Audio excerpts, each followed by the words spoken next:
महाराज। क्या समाचार लाए अंगद? हमारे पास इतनी सेना नहीं है कि हम इस दुर्ग को चारों ओर से घेर सके महाराज। परंतु आप निश्चिंत रहे महाराज। मैंने प्रण लिया है उस चंद्रबाहु का वध करने का, जिसने बिना कारण आपकी किष्किंधा राज की पुत्री का अपहरण किया। अंगद, हमें शीघ्रता करनी होगी। इस किले को भेदना होगा हमें, इससे पहले कि इस किले से आक्रमण हो।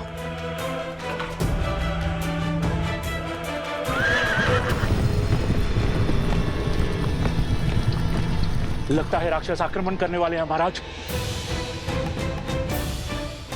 सैनिकों, सज्ज हो जाओ।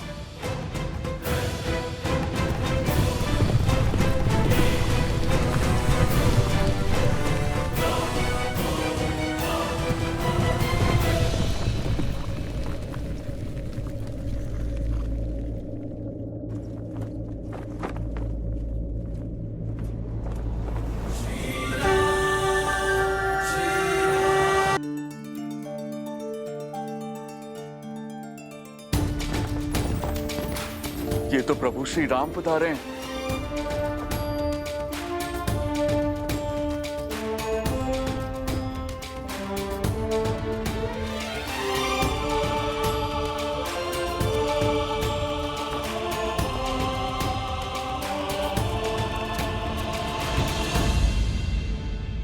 प्रभु, आप मेरी किष्किंधा की सहायता करने के लिए आए। मैं धन्य हो गया प्रभु, मैं धन्य हो गया।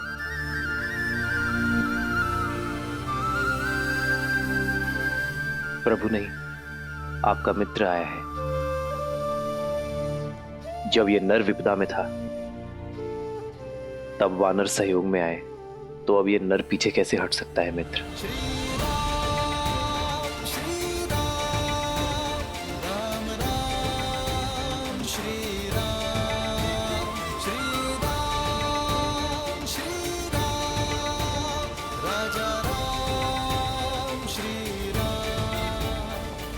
इस संसार की प्रत्येक नारी, चाहे वो माता हो, बहन हो,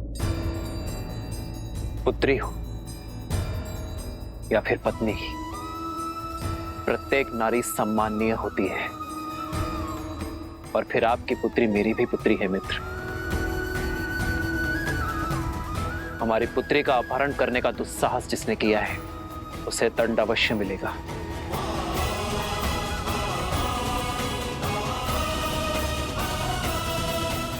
महाराज, हनुमान, किष्किंधा की पुत्री का अपहरण करने वाला बचेगा नहीं। प्रभु, आप मुझे आदेश दीजिए। अवसर देना हमारा धर्म है। तुम दूत बनकर जाओ और चंद्रबाहु को चेतावनी दो। कहो कि उसके पापों का दंड देने स्वयं अयोध्यापति आए और यह अंतिम अवसर है। यदि उसे प्राण प्रिय है तो मेरे मित्र वानराज सुग्रीव की पुत्री तृणावती को सम्मान सहित लौटा दे।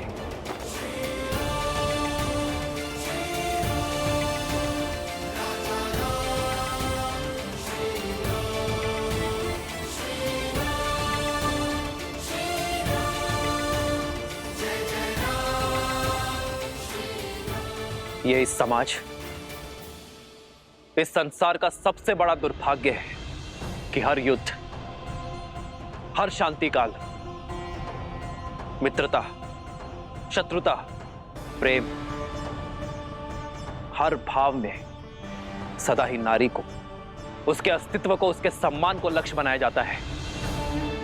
दुर्बल स्वयं को शक्तिमान घोषित करने के लिए सदा ही नारी को शोषित करता है, उसका अपहरण कर उसकी गरिमा का हनन करता है। मैंने लंका युद्ध के समय कहा था कि ये युद्ध केवल मेरा नहीं, ये युद्ध हम सबका है। हमें हमारी बहन, हमारी पुत्री, हमारी पत्नी, हमारी माताओं के सम्मान के लिए लड़ना होगा। और आज ये युद्ध हम सब फिर से लड़ेंगे। संसार का हर पापी क्षमा का भागीदार है, किंतु नारी पर अत्याचार करने वाला अक्षम्य है। और चंद्रबाहु को भी उसके पाप का दंड हम अवश्य देंगे। जय श्री राम, जय श्री राम, जय श्री राम, जय श्री राम। जय हनुमान ज्ञान गुण सागर, जय कपीस तिहु लोक उजागर, रामदूत अतुलित बल धामा, अंजनी पुत्र पवन सुत नामा, राम दुआरे तुम रखवारे, होत न आज्ञा बिनु पैसारे, आपन तेज समारो आपै, तीनों लोक हाथ करे आपै। जय जय हनुमान। कौन हो तुम? प्रभु श्री राम का दूत, उनका सेवक चंद्रबाहु से मिलने आया हूं। तुम मुझे उस तक ले चलोगे या मैं तुम्हें उठाकर ले चलूं?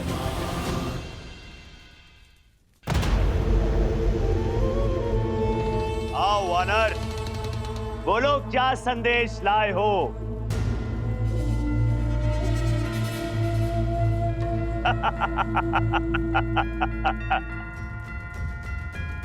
चयन का विकल्प लाया हूं। इसे तुम संदेश समझो या फिर चेतावनी। ये तुम्हारे हाथ में है चंद्रबाहु। मेरे प्रभु श्री राम का आदेश है, या तो वानर राज सुग्रीव की पुत्री को तुम सम्मान सहित लौटा दो, या फिर अपनी मृत्यु के लिए सज्ज हो जाओ। सुना, मुझे स्त्री के सम्मान का पाठ पढ़ाने का आदेश वो दे रहा है जिसने लोगों की बातें सुनकर स्वयं अपनी पत्नी के सम्मान को तार तार किया, उसे त्याग दिया। चंद्रबाहु, जो सत्य मैं आज जानता हूं, कल वो पूरा संसार भी जानेगा कि ये सब तुम्हारे पिता सहस्त्रमुख रावण का किया धरा है।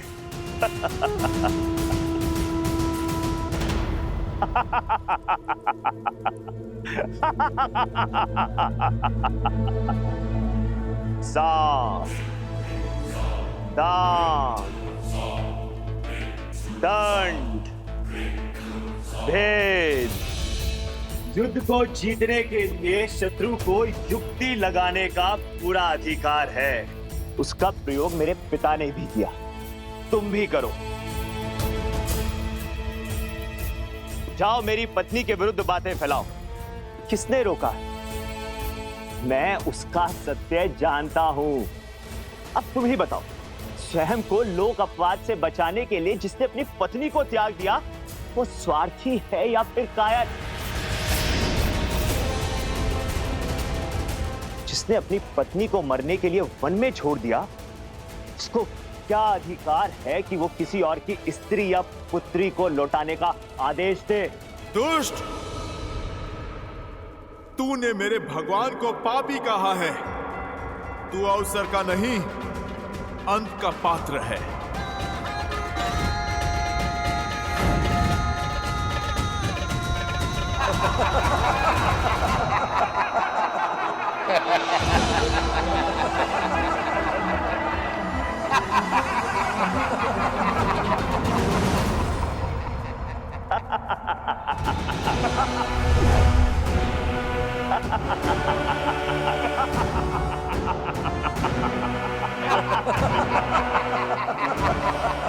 कर ली मन की। अब जाओ और जाकर कह दो अपने राम से कि इस संसार में चंद्रबाहु को मारने वाला कोई नहीं है, क्योंकि मेरी ढाल मेरी पत्नी का पतिव्रत है, और जब तक वो मेरी रक्षा करती रहेगी तब तक मैं अमर रहूंगा।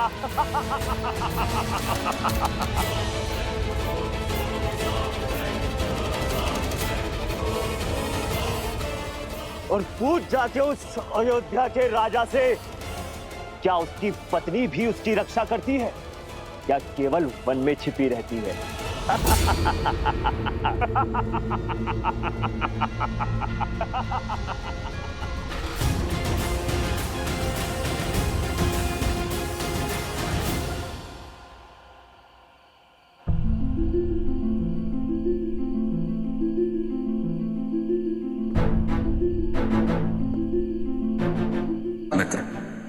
मुझे ना राज चाहिए ना संसार, मुझे केवल मेरी पुत्री चाहिए मित्र, केवल मेरी पुत्री।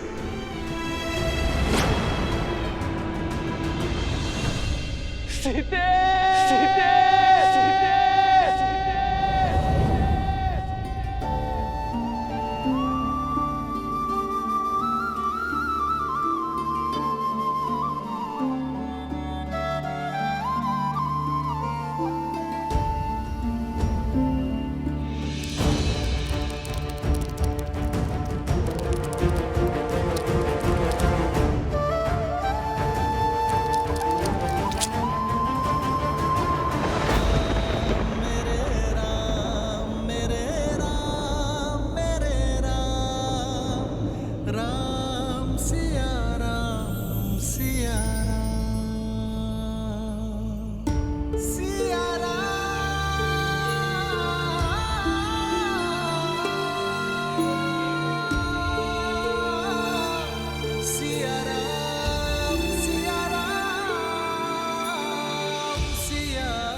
ये घाव तो केवल देह पर है सीते, मन और हृदय का घाव तो केवल आप ही नहीं आ रहे, मैं भी जानती हूँ। आपकी मन की अशांति का आभास है मुझे। राम सिया राम जय जय राम, राम सिया राम जय जय राम, राम सिया राम जय जय राम। जिसने समाज के कल्याण का प्रण उठाया हो, उसका मन शांत कैसे हो सकता है सीते? यही संचित कर्म है, हर किसी को काटना पड़ता है। समाज के कटाक्ष, संसार के उलाहने को सुनकर अपने कर्म को प्राथमिकता देना कितना कठिन है आर्य नहीं जानती। और आपके हर संघर्ष की विजय पर हर्ष भी है मुझे आर्य।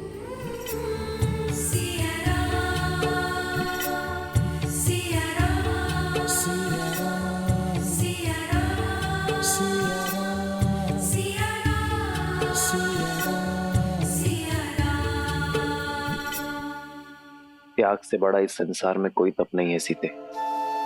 मुझे पूरा विश्वास है कि जीवन के हर कार्य में हम दोनों पूर्ण रूप से सफल होंगे।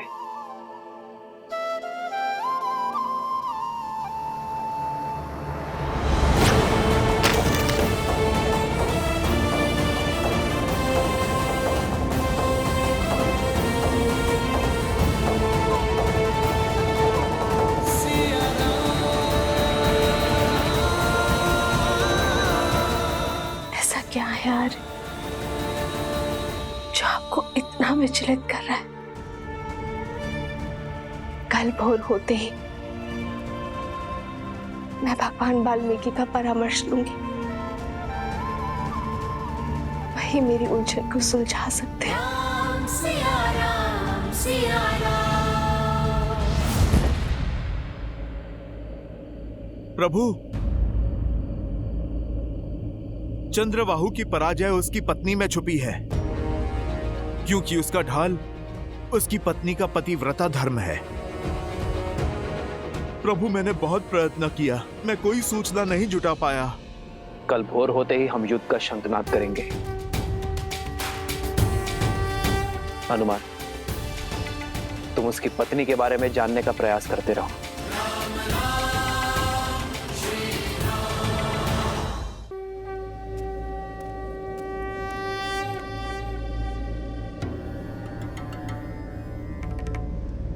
हनुमान जी किस भेद की बात कर रहे हैं पिताश्री?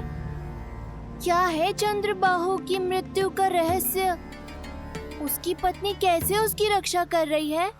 चंद्रबाहु ने ब्रह्मदेव की घनघोर तपस्या की गणेश, और इस तपस्या के फलस्वरूप उसे मिला एक वरदान। कैसा वरदान?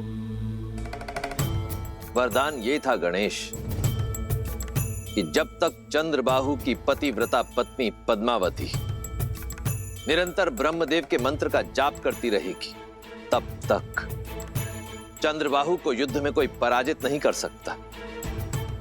इतना ही नहीं, एक और वरदान भी मिला चंद्रबाहु को। एक और वरदान? हाँ, चंद्रदेव ने अपने परम भक्त चंद्रबाहु को वरदान स्वरूप वर्धमान नामक भाला दी, जिसकी शक्ति यह है कि वो जिसे चाहे स्थिर कर सकता है। स्थिर करने की शक्ति? इसका काट क्या है पिताश्री? इसकी काट स्वयं मैं हूं गणेश। आप?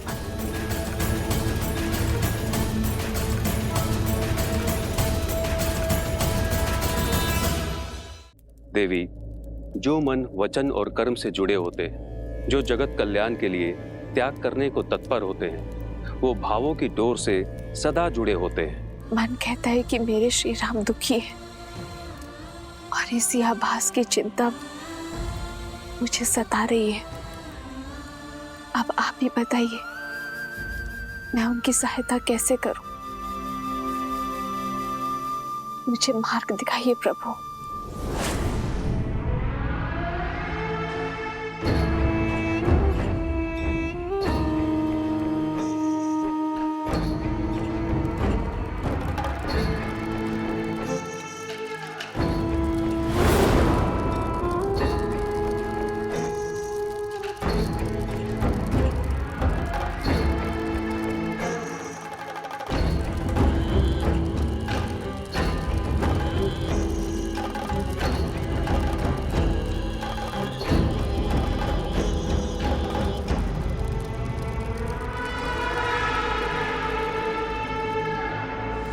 देवी, मैंने भगवान वाल्मीकि जी से इस समस्या की चर्चा की।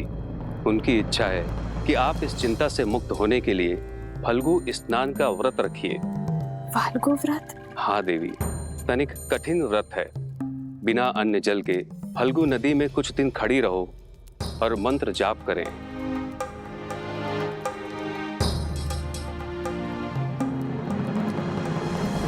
आओ सीता, इस बार कोई भी बल तुम्हें मेरे छल से नहीं बचा सकता।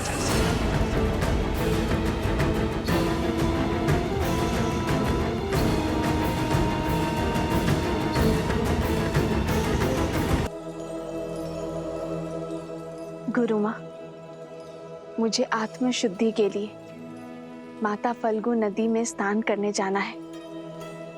आप मेरे तप की तैयारी करिए। लव, कुश, मुझे कुछ दिन के लिए जाना होगा, मन की शांति के लिए। तुम दोनों कुछ दिन के लिए मेरा वियोग सहन कर लोगे ना? वियोग की क्या आवश्यकता है माता, हम भी आपके साथ चलेंगे। हाँ माता, ले चलिए ना। आपको तप करते देख हमारे तप पर विश्वास भी बढ़ेगा और हम आपकी सुरक्षा भी कर पाएंगे। ठीक है, चलो।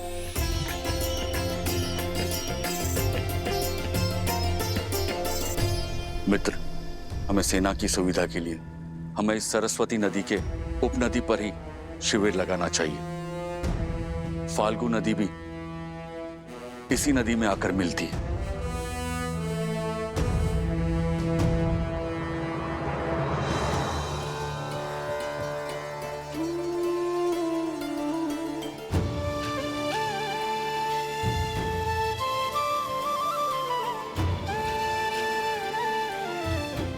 अपनी माता को कभी अकेले छोड़ने को सच नहीं होते लव कुश, और कितने उत्सुक भी है नई बातों को सीखने और जानने के लिए।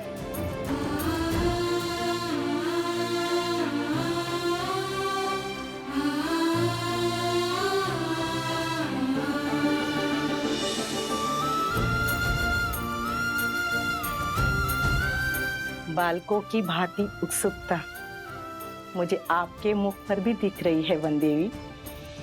हाँ गुरु माँ, लगता है ये यात्रा जीवन की दिशा और दशा दोनों को मोड़ देगी।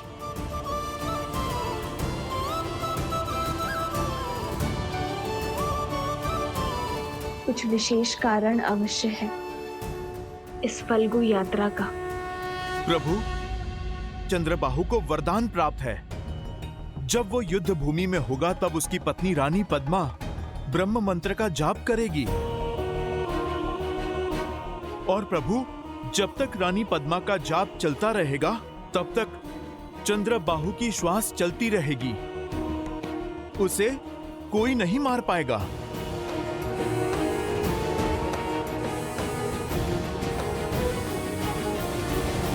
मित्र, चंद्रबाहु का कवच रावण की नाभि सा ही अभेद्य लग रहा है।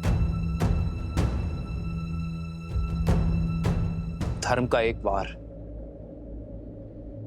पाप की हर ढाल को काट सकता है मित्र। आपकी पुत्री की रक्षा के लिए हमें पतिव्रता को रोकना होगा। आज युद्ध के समय किसी को महल जाकर रानी पद्मा का जाप तोड़ना होगा। ये कार्य मुझे सौंपिए प्रभु। मैं रानी पद्मा का जाप भी तोड़ूंगा और अपनी बहन को भी खोजूंगा।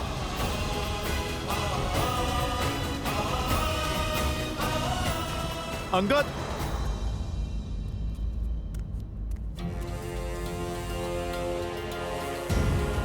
जय जय पवन पुत्र हनुमान। अंगद, ये लो, ये कूट तंत्र यंत्र है। तंत्रों की शक्ति से बना एक मायावी यंत्र। मुझे ये यंत्र महाराज विभीषण ने भेंट दिया था। ये यंत्र अपने बल से लोगों में मिथ्या लड़ाई झगड़े उत्पन्न करता है। तुम्हें महल के भीतर इस यंत्र की आवश्यकता पड़ सकती है। इससे तुम्हें उन राक्षसियों का वध नहीं करना पड़ेगा।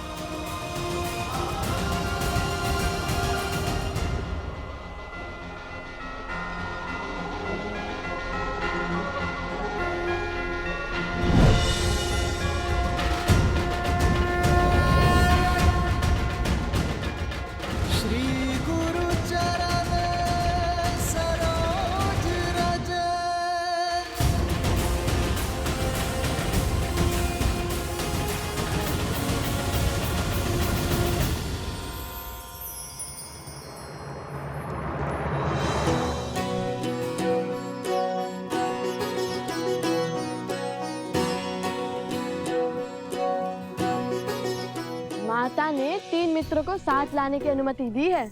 कह दो वन देवी को मैं सज्ज हूँ। और मैं भी। वन का मार्ग है, पुष्पों का नहीं, कांटों की डगर है। लौटने तक तो केवल घुटनों तक ही पांव बचेंगे सबके। एक बार फिर सोच लो। कितने भोले हो भ्राता शांडिल्य।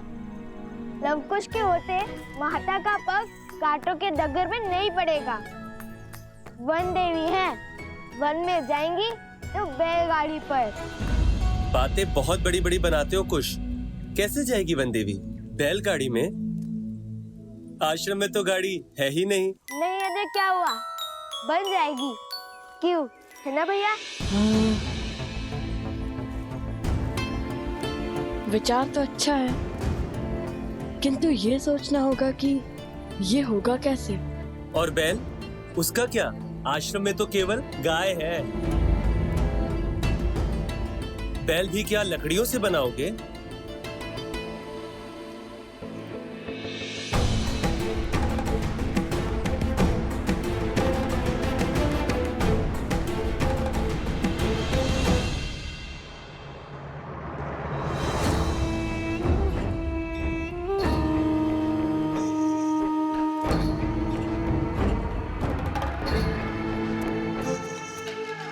ये दोनों बालक अकेले बाहर क्या कर रहे हैं? देखिए भैया, जुआदारों से निपटने के लिए बिल्कुल सजू मैं। सामने आते ही अंत कर दूंगा उनका।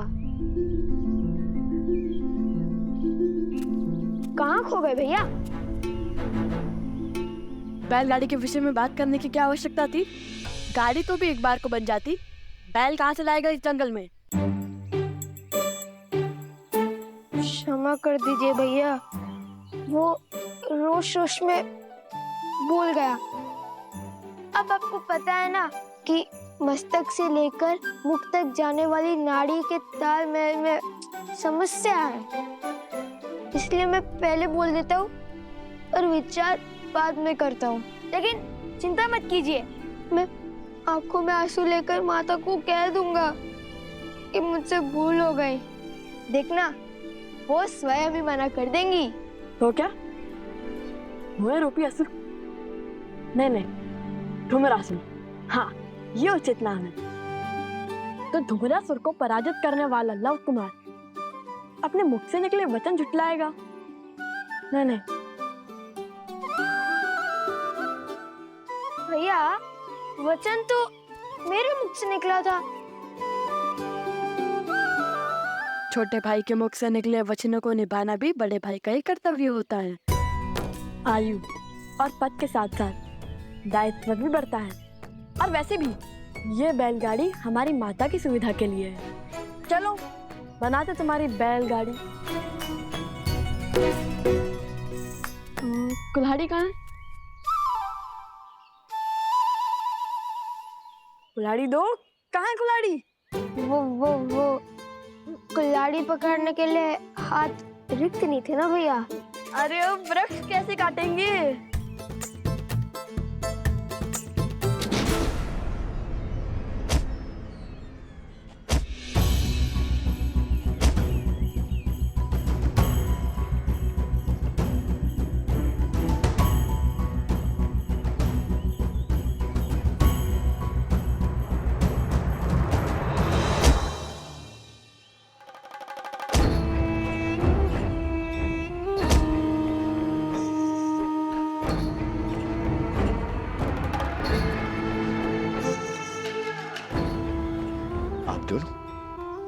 कौन है?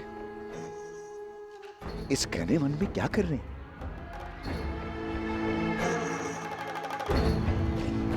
भय नहीं लगता है? भय को हमसे भय लगता है। वन देवी के पुत्र हैं हम। क्या क्या कहा? वन देवी के पुत्र हैं हम। क्या क्या कहा? फिर से कहना। मेरा भाई कहना चाह रहा है कि जब उसका सिर घड़े के भीतर होता है तब उसे किसी का भय नहीं होता, क्योंकि हम वन देवी के पुत्र हैं।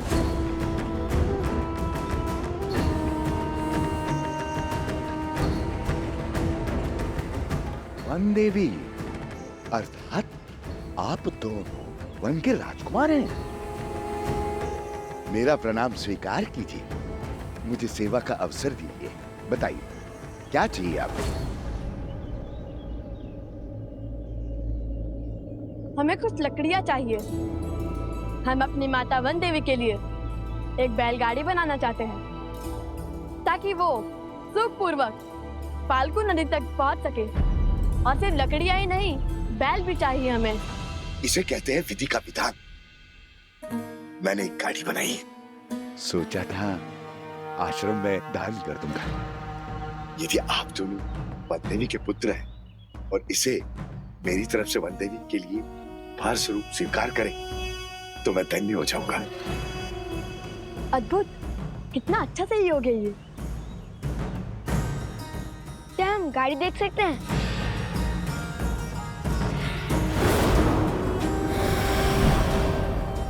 अवश्य अवश्य, नेकी और पूछ पूछ। आइए आइए।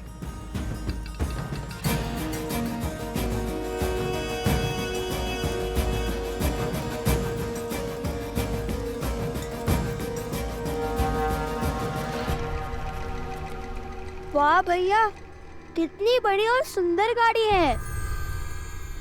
और दृढ़ भी। धन्यवाद बंधु। अब हमें एक बैल की आवश्यकता है। ओह, जहाँ चाह होती है वहाँ राह होती है। अभी वहाँ मैंने सेतु के पास कुछ गायों और बैलों को चरते हुए देखा, किंतु वे वन्य वृषभ हैं, उन्हें नियंत्रित करना सरल नहीं होगा। कुछ मायावी असुरों को धूल चटा सकते हैं, उनके लिए बैलों को वश में करना कौन सी बड़ी बात है? ये है ना भैया? सत्यवचन सत्यवचन। हम अभी बैल का प्रबंध करते हैं। कुछ शीघ्रता से चलो, हमारे पास अधिक समय नहीं है।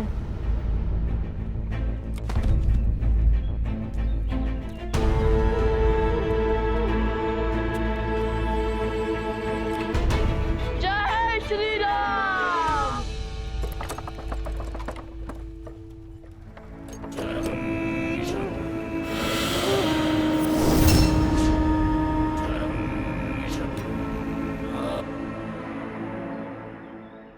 वैश्वासुर,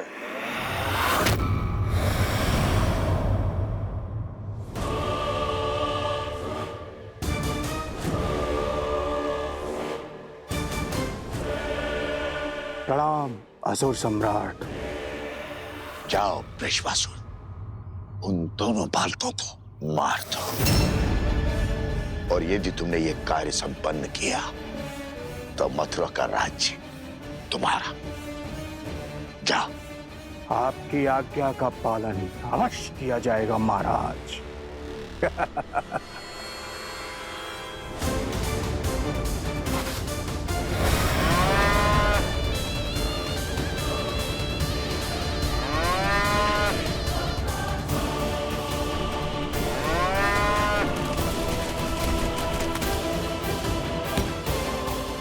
आज लवकुश के अंत के साथ साथ राम और सीता के त्याग का भी अंत हो जाएगा।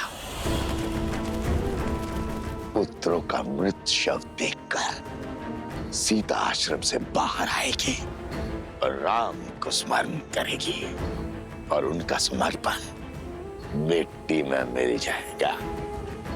राम राज्य की स्थापना एक कल्पना बनकर रह जाएगी। सिया राम की जय।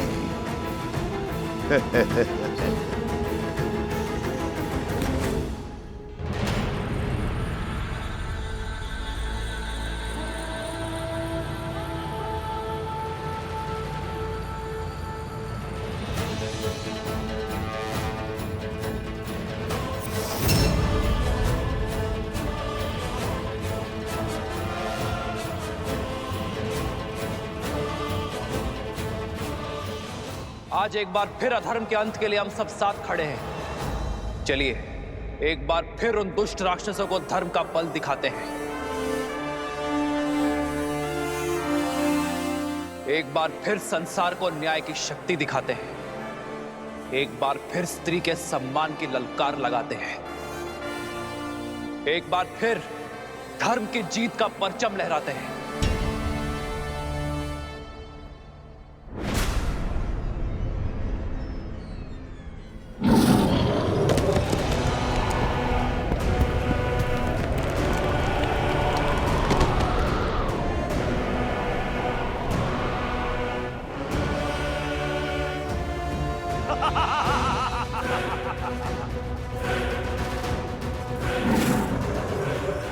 इसे मैं संभालता हूं। और मैं चंद्रबाहु को।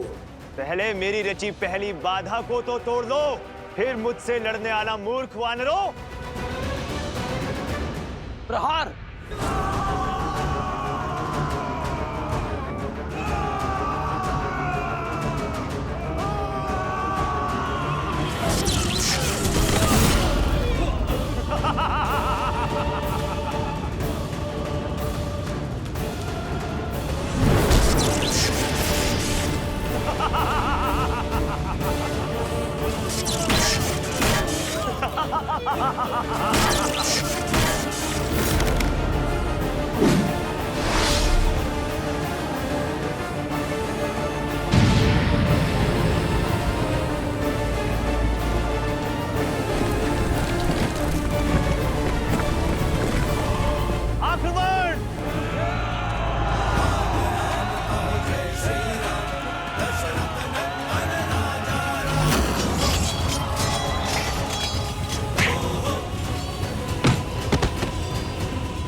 तुम्हारा कोई प्रहार मुझे नहीं मार सकता।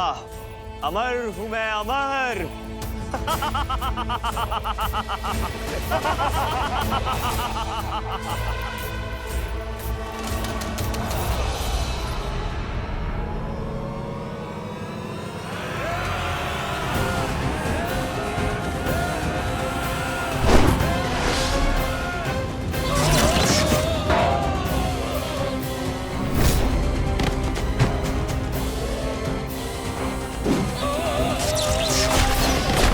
हनुमान, अंगद का कोई संदेश आया? नहीं प्रभु।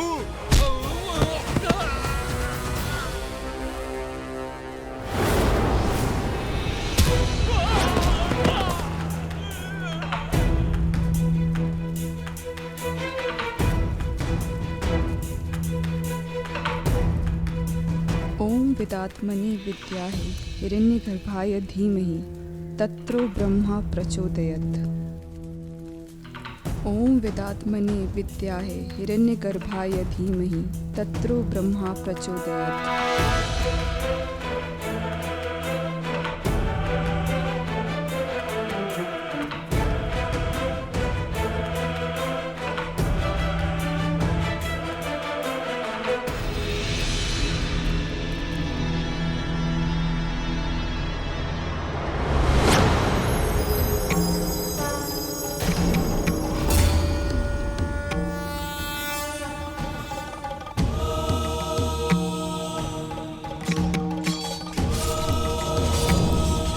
ओम विदात्मनि विद्याहि हिरण्यगर्भाय धीमहि तत्रो ब्रह्मा प्रचोदयत्।